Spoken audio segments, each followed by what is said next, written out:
Hey guys, Sean here. Welcome to the F1 Word and to the Singapore Grand Prix preview. Now, it was a thrilling race 2 weeks ago in Monza, and I'm sure you'll all agree we would all very much like another weekend packed full of action and drama under the lights of Singapore. It is a racetrack which should suit Ferrari very well, but historically, Mercedes have often struggled for pace around the Marina Bay circuit, with team boss Toto Wolff referring to it as one of the team's trickiest tracks. But where Mercedes struggle, Red Bull often excel and will be hoping to get themselves right in the mix for pole position and victory this weekend. But before we talk too much about this year's race, let's have a look back at last year's Singapore Grand Prix. And, well, there is no doubt that the 2017 night race is best remembered for a title-defining collision on the run down to Turn 1 between Sebastian Vettel, Max Verstappen and Kimi Raikkonen, an incident which saw all three cars retire from the race and led to Lewis Hamilton picking his way through the carnage to grab what was an unexpected win. The crash also eliminated a fast-starting Fernando Alonso after an out-of-control Kimi Raikkonen collided with Verstappen again, leading to the Red Bull hitting the Spaniard's McLaren. Vettel also went on to retire his massively damaged Ferrari by the end of the first lap. All in all, utter chaos on the run down to Turn 1. But that wasn't all though. On lap 11, Daniel Kvyat locked his left front, which left him sliding straight into the wall and out of the race. And of course, at the time, out of the Toro Rosso team, the Russian being dropped before Malaysia. We had some super aggressive scrapping between Magnussen, Massa and Ocon, and an unforced error on lap 38 left Marcus Ericsson in a spin, ending up facing the wrong way and out of the Grand Prix. Now, it was Sebastian Vettel who took pole position on the Saturday with a lap time of a 1:39.491, but it was Lewis Hamilton, as I've just said there, who took the win on the Sunday, with the podium being rounded off by Daniel Ricciardo in his Red Bull and Hamilton's teammate Valtteri Bottas. Lewis Hamilton was also awarded Driver of the Day by the fans, and on lap 55 set the fastest lap of the Grand Prix with a 1:45.008. Looking ahead to this weekend then, and after a frustrating end to what looked like a very promising weekend in Monza, which saw Lewis Hamilton take victory and open up a 30-point championship lead, many see this as a must-win race for Sebastian Vettel, and to be perfectly honest, I have to agree. Okay, 30 points is not an insurmountable lead, and even if Vettel finished the race behind Hamilton, there are still plenty of points up for grabs between now and Abu Dhabi. But he needs this win, if for no other reason than to lift some of that pressure, get some confidence back and get his title hunt back on track. He's surely got to win it. As I said at the start of the video, Ferrari should go well and Mercedes are likely to struggle. That is, if history is anything to go by and Toto Wolff is to be believed. Yes, of course, they won Singapore last year, but were well off the pace of the Ferraris and the Red Bulls prior to the race itself, and it's unlikely by their own admission that they could have challenged for victory under normal circumstances.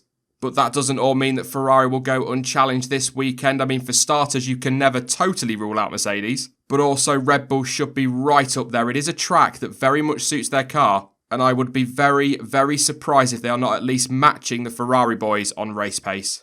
Let's have a look at some of the track stats then, and the track length is 5.065 kilometres, or if you prefer, that translates to 3.147 miles. There are 23 corners around Marina Bay, that's 9 to the right and 14 to the left, and there will be a total of 61 laps on Sunday. According to the McLaren website, drivers are at full throttle for a total of 47% of the lap, and Mercedes reckon that the highest lateral G around the Marina Bay circuit comes in at 4.5, and that is at turn 22. And very quickly as well, just to let you know that at time of recording, and so with it being Thursday afternoon, I would assume there will be no changes, but there haven't been any changes to the DRS zones reported, so it is just the two zones, the first between turns 5 and 7 with the second down the start-finish straight. So with it being a street circuit, overtaking is not easy around Marina Bay, but as we saw in the midfield last year, it can be done. Once again, according to Mercedes, the best overtaking opportunities come down at turn 1, obviously aided by DRS. And based on previous races, if drivers are side by side through turn 1, that scrap will often continue through turns 2 and 3 and on the run down to turn 5. That then leads to the next best overtaking opportunity. A good exit from turn 5 will set drivers up for a good run down Raffles Boulevard. And once again, with DRS, that can lead to some overtaking at turn 7. But from then on in, the track is very much 90 left and 90 right through 7, 8 and 9. And so moves can be made, but it is very tight.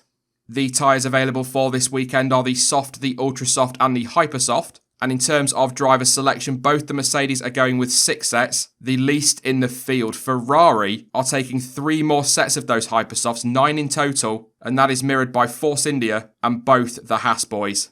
Red Bull are taking 7 sets of those pink-marked Hypersoft tyres, which is the same as Williams, and Sauber, McLaren, Toro Rosso and Renault are all taking 8 sets. So potentially a real mix-up of strategy towards the sharp end of the grid.